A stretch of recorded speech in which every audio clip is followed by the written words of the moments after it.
January 17, 1945. The Ardennes Forest, Belgium. The snow falls in thick, silent curtains across the shattered pines. It is the kind of cold that creeps beneath steel and skin alike, turning breath into fog and metal into ice. In a shallow depression between two ridges, a lone American tank sits motionless, its engine ticking as it cools. The hull is scarred, welded with plates that don't match, angular pieces of salvaged armor jutting at odd angles like the scales of some mechanical reptile. To the men who first saw it 3 weeks ago, it looked like a joke, a carnival contraption held together by stubbornness and scrap metal. But the crew inside, 5 men who haven't slept more than 2 hours in the last 48, know better. They know what this machine has become. And in 20 minutes, so will 9 German Panzer crews. Before we continue this extraordinary story of American ingenuity under fire, I invite you to join us here on WW2 Tales by hitting that subscribe button and ringing the notification bell. Every week, we bring you the untold stories, the forgotten heroes, and the moments that changed the course of history, stories like this one, where desperation met innovation on the frozen battlefields of Europe. The modification began not with genius, but with terror. By mid-January 1945, the Battle of the Bulge had bled into its 5th brutal week. Hitler's last great gamble in the West, Operation Wacht am Rhein, had thrown 3 German armies against the thinly held American lines in the Ardennes, and for a time, it seemed the Third Reich might yet split the Allied advance in two. The weather was Germany's ally. Thick fog and constant snow grounded Allied air superiority, turning every engagement into a close-quarters nightmare where American armor found itself outgunned, outweighed, and in many cases, simply outmatched. The M4 Sherman tank, backbone of American armored divisions, was a machine built on principles that made perfect sense in the factories of Detroit but proved desperately inadequate in the forests of Belgium. It was fast, reliable, easy to produce by the thousands. But its 75mm guns struggled to penetrate the frontal armor of German heavy tanks at any range that mattered, and its own armor, welded steel plates rarely exceeding 2 inches, was butter to the 88mm guns of the Panther and Tiger. American tankers had a saying in those dark winter weeks: for Shermans to knock out 1 Panther, and only 1 Sherman comes back. The mathematics of attrition were not in their favor, and every man who climbed into a Sherman knew he was riding in what the Germans mockingly called a Tommy Cooker, a coffin that burned. Sergeant First Class Raymond Wilcox understood this better than most. At 31, he was old for a tank commander, a farm equipment mechanic from Iowa who'd enlisted in 1942 with grease still under his fingernails. He'd landed at Normandy with the 3rd Armored Division, fought through the Bocage country where every hedgerow hid a Panzerfaust, pushed across France in the summer sun when victory seemed inevitable and close. Then came the Ardennes. Then came the snow. Then came the realization that the war was not nearly over, and that American armor doctrine, speed, numbers, and air support, meant nothing when the sky stayed gray and the Germans brought forward their heaviest steel. Wilcox's tank had taken a glancing hit from a Panther on January 9th during a skirmish near Houffalize. The shell struck the upper glacis at an angle, failed to penetrate, but tore away a section of the frontal armor and killed the driver instantly with spalling, jagged fragments of steel that exploded inward like shrapnel. The tank was towed back to a field depot, declared damaged but salvageable. Wilcox, who'd grown up fixing tractors with whatever scrap his father could find at the county dump, looked at the wound in his tank's face and saw not damage, but opportunity. The Junkyard sat 2 miles behind the front lines, if lines still meant anything in the chaos of the Bulge. It was a graveyard of machinery, destroyed Shermans, burnt-out half-tracks, the shattered remains of German vehicles towed back for intelligence officers to pick through. Wilcox spent 2 days there, walking between the corpses of armor, measuring angles with a carpenter's square he'd found in an abandoned farmhouse, sketching on the back of ration cardboard. He wasn't the first American tanker to try field modifications. Crews had been welding spare track links and sandbags to their hulls since Normandy, but Wilcox was thinking bigger. He was thinking geometry. What he proposed to his commanding officer, Captain Ernest Holloway, sounded insane. Wilcox wanted to strip heavy armor plates from destroyed German tanks, specifically from the frontal sections of knocked-out Panthers, and weld them to his Sherman at sharp, deflecting angles. Not flat, but canted, creating a layered, angular profile that would force incoming rounds to strike at oblique angles, increasing the effective thickness and the chance of ricochet. He wanted to turn his Sherman into something that looked like it had been designed by a cubist painter having a nervous breakdown. Holloway, a former insurance adjuster from Connecticut who'd learned armored warfare from manuals that were already obsolete, said no. The weight would destroy the suspension. The welds wouldn't hold. The thing would be too slow, too ungainly, and it would probably break down before it ever saw combat. But Wilcox had allies. His crew, men who'd watched friends burn in thin-skinned Shermans, who understood that doctrine was written by men who didn't have to sit in a steel box while 88mm shells turned it into an incinerator. And he had the Junkyard. And he had time, because his tank was already sidelined for repairs. They worked at night, by lantern light, in temperatures that made the welding torches almost impossible to light. Wilcox, his gunner Corporal James Dietrich, his loader Private Vincent Luciano, and 2 other tankers from disabled crews, men with nothing to do but wait for replacement vehicles that might never come. They cut armor plate from a Panther that had taken a direct artillery hit to its rear deck, sections of manganese steel 5 inches thick, and hauled them back on a salvage trailer. They welded them to the Sherman's glacis at a 20-degree angle, then added a second layer, offset, creating a chevron pattern. They stripped the skirt armor from a destroyed Panzer IV and bolted it to the turret sides. The result was grotesque. It was asymmetrical. It was 2 tons heavier than factory specifications. When Holloway finally saw it on the morning of January 15th, he stared in silence for 30 seconds, then said, "You'll throw a track before you reach the front." Wilcox said, "Maybe. But if we don't, we'll have a chance." That was all any of them wanted. Not certainty. Not miracles. Just a fighting chance.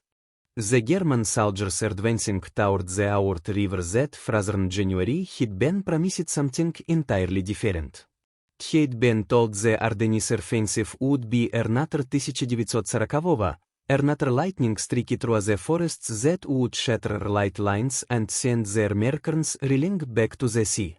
He had been assured that the new Panthers and King Tigers, deployed in unprecedented numbers, would sweep aside the inferior Shermans like a man brushing snow from each escort. The propaganda films still shot on Stapabro columns, invincible steel, the will of the Reich made manifest in armor plate and cannon fire. But by mid-January, reality had set in with the cold. The offensive had stalled. Full shortages meant tanks were running on fumes or being abandoned outright. The promised air cover never materialized. The Luftwaffe was a shadow, and when the skies finally cleared on January 23 RD, light J-boss fighter bombers turned every road into a killing field. The Panzer crews had entered the battle with confidence now moved with the hunted caution of men who understood they were no longer predators. Still, there remained pride. German tank doctrine, German engineering, these were not empty boasts. A Yelandlet Panther could engage a Sherman at 1500 meters and kill a T with the first shot. The 75mm gun on the American tank required point-blank range, desperation, and lock. In the calculus of armored warfare, the Germans still held their advantage in every category except numbers, and even numbers meant little when a single Tiger could hold a road junction against a dozen Shermans if the terrain favored a T. On the morning of January 17th, elements of the 116th Panzer Division were tasked with clearing the forest roads southeast of La Roche-en-Ardenne. Intelligence reported minimal American armor in the sector. Most of the 3 RD armored divisions' effective strength was concentrated further north. The mission was expected to be routine, suppress remaining infantry resistance, secure the road network, allow SRP-like arms to move forward. 9 Panzers were assigned 6 Panther AUSF, G models and 3 Panzer 4/70 tank destroyers. Veteran crews. Martians that had survived the weeks of brutal fighting. They moved in 2 columns through the forest, tracks crunching through snow that had drifted to kneeigt in places. They did not expect to encounter Wilcox. The engagement began at 08:47 hours, local time. Ilchovs modified Sherman officially designated Scarecrow by its crew, a name that referred both to its patchwork appearance and its role as a stationary defender was positioned in a Uldon position overlooking a narrow forest track. Uldon meant only that it was passed above the ridgeline, presenting the smallest passerable target. It also meant Wilcox hit a clear line of sight down 300 meters of straight road. Behind Scarecrow, concealed among the trees, were two more Shermans, both standard models, and a platoon of infantry with bazookas. It was an ambush, but ambushes only work if the beat survives the first strike. The lead German vehicle, a Panther commanded by Abel Klaus Brenner, spotted Scarecrow at 250 meters. The range was close, almost insultingly so for a Panther, which could kill at twice that distance, but the narrow forest track allowed no maneuver room. Brenner ordered each NES gunner to fire immediately. The 75 MKWK-42 cannon roared, and the armor-piercing round crossed the distance in less than half a second. AT struck Shiret's frontal armor at a 10-degree angle, precisely where Wilcox hit welded the outer layer of salvaged Panther plate. Instead of punching through, the shell deflected, skipping upward and tearing through pine branches before detonating harmlessly 30 meters behind the American position. Inside Scarecrow, the impact sounded like God slamming a hammer against the hull. Paint chips and dust filled the interior. But the shell did not penetrate. The crew did not die. Dietrich, the gunner, already hit the lead Panther in each NES sights. At this range, even the Sherman's 75 hit a chance. He fired. The shell struck low, hitting the Panzer's drive sprocket and tearing AT clean out of the vehicle. The German tank lurched, immobilized, blocking the narrow track. Before Brenner's crew could react, Dietrich fired again, this time aiming for the thinner side armor now passed as the Panther set a rescue. The second shell penetrated, and the interior of the German tank became an inferno of burning ammunition and hydraulic fluid. The rest of the German column, bunched on the narrow forest road, had no room to reverse, no room to maneuver. They were trapped in a killing funnel, and Ilchov's ambush had just become a slaughter pen. What followed was not a battle in any conventional sense. It was execution by geometry and desperation. The second Panther in column tried to push forward, ramming the burning wreck of Brenner's tank aside, but the Sich passed its flank to the concealed Shermans in the tree line. Both fired simultaneously. One missed. One didn't. The Panzer's side armor collapsed under the impact, and the crew built out into the snow, only to be cut down by rifle fire from the American infantry. The third and fourth Panthers attempted to return fire at Scarecrow, both scoring hits. One shell struck the improvised armor at a near-perfect angle and still ricocheted, tearing a gouge in the steel but failing to penetrate the rear defense Wilcox had created. The second shell hit lower, striking the original Sherman glacis beneath the welded plates, and thus one punched through but the rear armor hit slot AT enough that the shell tumbled as AT entered, losing kinetic energy. AT wounded Luciano, the ladder, tore open each shoulder, but did not explode. He stayed at each post, bleeding, feeding rounds into the breach with one arm while cursing in Italian-American profanity that would have made each's grandmother weep. Dietrich fired again. And again. The Sherman's gun was inferior in every measurable way, but at point-blank range, fired repeatedly at immobilized targets, AT was enough. The third Panther caught fire. The fourth took a round through its mantlet that jammed the turret, rendering AT useless. The crew abandoned AT. The Panzer 4/70 tank destroyers, bringing up the rear of the column, tried to reverse, but the forest track was too narrow, the snow too deep. One threw a track trying to pivot. The other two attempted long-range fire over the burning wrecks of the Panthers, but the dense forest and poor visibility made accurate shooting impossible. Meanwhile, American infantry with bazookas hit maneuvered through the trees, closing to within 50 meters. Shaped charges struck thin rear armor. Ammunition detonated. Men burned. 20 minutes after the first shot, 9 German armored vehicles were destroyed, burning, or abandoned. American casualties, 3 wounded, including Luciano. 0 dead. 0 tanks lost. In the account's return later, in the after-action reports filed by Captain Holloway, the engagement was described in the DRY language of military bureaucracy, enemy armor encountered and neutralized with minimal friendly casualties. Sergeant Ilchov's field modifications to unit vehicle proved effective under combat conditions. But the men who were there understood what had happened.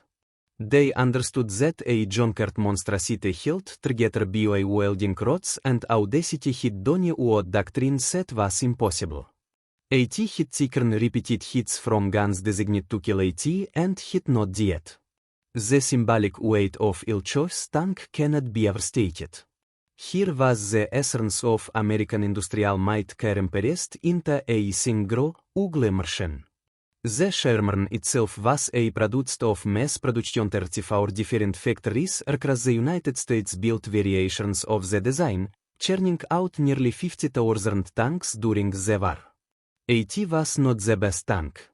AT was not the most powerful. But AT could be built in numbers that overwhelmed the enemy, shipped across oceans, repaired with parts that were interchangeable and plentiful. And when AT failed, as AT so often did against German heavy armor, American crews adapted. They welded. They improvised. They took the enemy's own weapons and turned them into shields. The salvaged Panther armor that Soviet Shiretsra's crew was German engineering, stripped from a destroyed vehicle and repurposed by a farm mechanic from Aurora who understood that survival was more important than elegance. AT was the ultimate irony of industrial warfare. Germany produced the finest tanks in the world, masterpieces of engineering that took too long to build, required too much fuel, broke down too often, and could not be replaced when lost. America produced adequate tanks in such overwhelming numbers that losing them was acceptable, even expected. But when an American tank refused to die, when AT absorbed punishment and kept fighting, AT became something more than the sum of its parts. AT became proof that quantity hid its own quality, that adaptability was its own kind of genius. The German tankers who survived the engagement at La Rochetos, who managed to escape the burning calm and retreat through the snow-carried backstories that must have seemed impossible to their commanders. They spoke of a Sherman that should have died but didn't, that deflected shots from guns that had never failed before. They spoke of American crews who fought with a recklessness born not from fanaticism, but from the knowledge that even if they did, another tank would take their place tomorrow, and another the day after that. This was the true terror of facing the United States in 1945, not the quality of any single weapon, but the endless cascade of terror, the industrial machine that never stopped, never paused, never ran out. For their Americans, the engagement became legend within hours. Tankers from other units came to see Scarecrow, to touch the welded seams, to warn the impact craters where German shells had failed to penetrate. Wilcox, who had been threatened with insubordination charges for EHS unauthorized modifications, was instead quietly recommended for a Silver Star. More importantly, other crews began copying EHS methods. Within a week, 3 more Shermans in the 3 RD armored divisions sported improvised anchor armor welded from salvaged German plate. By February, as the Bulgar finally collapsed and the Allies resumed their advance, field depots were formally incorporating armor upgrades into repair procedures, using lessons learned from a mechanic who simply refused to accept that EHS tank had to die according to schedule. But beneath the practical innovations and the tactical victory, there was something deeper at work, something philosophical, almost spiritual in its implications. The German military, for all its sophistication, operated on principles of hierarchy, precision, and adherence to doctrine. A German tank crew followed procedures developed by engineers and tacticians at the highest levels of command. A Panther was designed to be used in a specific way, and that way had proven devastatingly effective for years. But there was no room in that system for a sergeant to tear apart the established design and rebuild it according to each's own understanding. The idea that a farm mechanic might know better than the engineers was heretical. The American military, chaotic and improvisational by German standards, allowed for exactly this kind of heresy. It had to. An army of citizen soldiers, drafted from every corner of a continent spanning democracy, could not function on Prussian discipline alone. It required initiative, adaptation, the understanding that the men on the ground might see solutions invisible to the men at headquarters. This was the gift of American pragmatism, not the belief that the United States did everything better, but the belief that anyone might have a good idea, and that good ideas could come from anywhere, a Junkyard in Belgium. The symbolic object in this story is not the tank itself, but the wheels. Those improvised seams, uneven and ugly, holding together steel that was never meant to fit. Every wheel there represented a choice, to take what was broken and make it functional, to discard purity of design in favor of survival. The wheels were visible scars, marks of trauma transformed into strength. And they were everywhere in the American war effort, in the Liberty ships built in weeks instead of months, in the bombers patched together at forward airfields, in the soldiers themselves, men stitched back together by medics and sent back to hide not because they were whole, but because they could still function. The Germans sought perfection. Their Americans sought enough. And in the arithmetic of total war, enough, repeated 10,000 times, buried perfection under its own weight. Raymond Wilcox survived the war. He returned to Aurora in August of 1945, went back to repairing farm equipment, married a woman named Dorothy whom it known since high school, and never spoke much about Belgium. His grandchildren learned about Scarecrow not from him, but from a history professor who researched the 3rd Armored Division and tracked down the after-action reports from January 1945.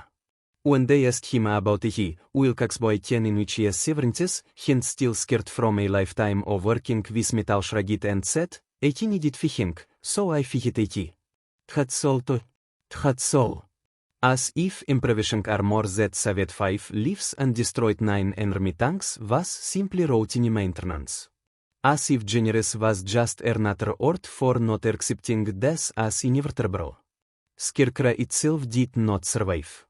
AT fought through February and into March, took 17 confirmed hits during the final drive across Germany, and finally through a track near the Rhine that could not be repaired in the field. AT was towed back, stripped for parts, and eventually scrapped. No museum preserved the AT. No monument marks the spot where AT stood on that January morning and refused to die. The welds were melted down, reformed into petroleum steel, and disappeared into the vast industrial recycling that followed the year's end. But the principle endured. The understanding that survival was not a matter of following doctrine, but of adapting faster than the enemy could adjust. That the best tank was not the one with the thickest armor or the biggest gun, but the one whose crew refused to give up. That war was ultimately won not by the Martians, but by the men inside the and the cultures that shaped how those men thought. The Germans expected to face an inferior enemy equipped with inferior weapons, and in the neurotechnical sense, they were right. The Sherman was inferior. The American tank cruised no AT. But inferiority is only fatal if you accept AT as permanent. Wilcox looked at each yes inferior tank and saw not a limit, but a starting point. He understood that the Martian was not finished when it left the factory, that design was ongoing, that adaptation was survival. This is the larger truth that the engagement at La Roche illuminates, that democracy, messy and inefficient and maddening in its contradictions, persist a kind of evolutionary advantage in total war. A tier allowed for failure. A tier allowed for crazy ideas from farm mechanics. A tier allowed for agliners in service of function. Totalitarian systems, for all their ability to mobilize resources and enforce discipline, were brittle. They could not adapt quickly because adaptation required admitting error, and admitting error undermined the entire ideological structure. When a Panther failed to kill a Sherman, German engineers redesigned the Panther process that took months and thousands of man-hours. When a Sherman failed to survive a Panther, American sergeants grabbed the welding torches and got to work. The snow still falls in the Ardennes, silent and indifferent, burying the craters and the scars. Tourists walk the forest trails now, stopping at monuments that list names and dates in neat columns. Most have never heard of Raymond Wilcox or Scarecrow or the 20 minutes in January when 9 German tanks burned because one American refused to accept that each year's death was mathematically inevitable. History remembers the big battles, the famous generals, the turning points that everyone can see. It forgets the small innovations, the disparate improvisations, the moments when survival depended not on doctrine but on audacity. But those small moments are the ones that matter. They are the threads from which the larger tapestry is woven. Every welde on Shiretsra's hall represented a choice between accepting fate and making fate flinch. Every ricochet was a vindication of the idea that intelligence and courage could overcome material disadvantage. Every German tank burning in the snow was a testament to the power of pragmatism over purity. Freedom, in the end, is not just a political system or a set of rights enumerated in a constitution. It is the permission to be wrong, to try anyway, to take what is broken and make it work. It is the understanding that no design is final, that authority is not infallible, that a sergeant from error might see what the experts missed. The welds that held Scarecrow together were not beautiful. They were not elegant. But they worked. And in the frozen hill of the Ardennes in January 1945, working was all that mattered. The laughter of those who mocked chose Junkyard tank was silenced not by argument, but by results. 9 German Panzers burned in 20 minutes because a man who fixed tractors understood that Martians, like people, could be made stronger in their broken places. That is the lesson of Scarecrow. That is the truth the snow preserves, even as it buries everything else. We do not win by being perfect. We win by refusing to stay broken. We win by wielding the tools at hand, by improvising when doctrine fails, by believing that survival is not a matter of fate but of will. And sometimes, just sometimes, we win by taking the enemies on steel and turning it into a shield, by making strength from scrap, by laughing last when all the experts said we wouldn't at all.